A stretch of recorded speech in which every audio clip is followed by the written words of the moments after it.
Hey Nick, I'm here in 3740, which is Jennifer Reed's old unit, and I had a question for you. It occurred to me that Nick's unit has washer-dryer hookups on the screened-in porch, but this unit does not have any washer-dryer hookups. Obviously, washer-dryer hookups or even washer-dryer included are a big plus to tenants.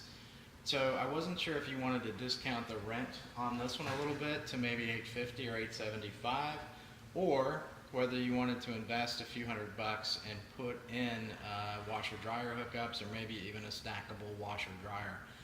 You do have a place that would be kind of perfect for it, fairly easy to do. In this closet right here in the bedroom, you have the water heater. So you have plumbing here. You've obviously got your hot and cold water right there. It's PVC, easy to tap into. What we would need to do is pull off the hot and cold water and go right through here into this linen closet, which would then become the closet for the stackable washer and dryer.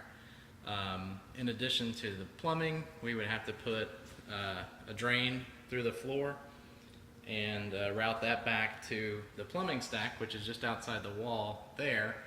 And of course then also pull in an electrical line for the washer dryer, which should also be relatively easy to do. Kind of a similar configuration to what you see here for the water heater. You've got hot and cold water lines coming up through the floor, or going back down through the floor rather, to the bathroom and kitchen. And you've got an electrical line coming up from the floor, from the electrical panel, tied in here to the water heater.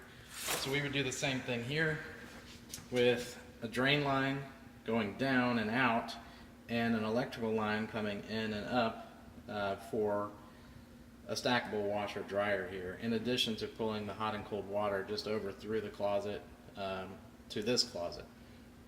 So I'm guessing around $500 to do the setup work.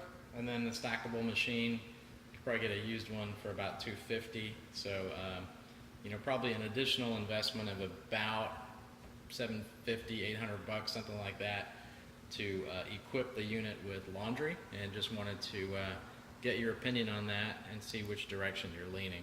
I'm going to pause the video now and I'll pick up outside and show you a little more detail. So this is the exterior rear wall of the unit. That's the bedroom window there. So the closet would line up right about there. And so what we would do is you have an access point here. So we would bring the plumbing out through here somehow, tie it into this plumbing stack right here. And then we would need to come into the panel, much like this one does here. We'd come into the panel with that 220 line that goes underneath and up for the washer and dryer. And then looking at the panel itself, you do have some empty slots in the panel, and so plenty of room to install a breaker here for the washer dryer. One other question I had: this window here is cracked. Always has been since I took over the property. It's a double pane window, so there's an outer pane of glass that's cracked, an inner pane of glass that's not. I looked at it this morning from the inside and was kind of thinking it through as to whether we need to replace that window.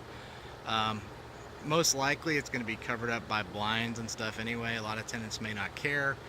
So there's two approaches we can take. We can document the fact that the window has a big crack in it and just not charge the tenant for it when they move out, or we can replace the entire window with an off-the-shelf window from Home Depot. The window itself is probably about $150 and probably a couple $100 to install it. So you're looking at $300 or $400 to replace the window, or we leave it, document it, and wait to see if the tenant cares. Some of this comes down to your philosophy, your opinion, and your financial position, whether you can afford to do these repairs or whether you want to defer them as much as possible. So just let me know. It makes no difference to me. I'm just pointing out what we see.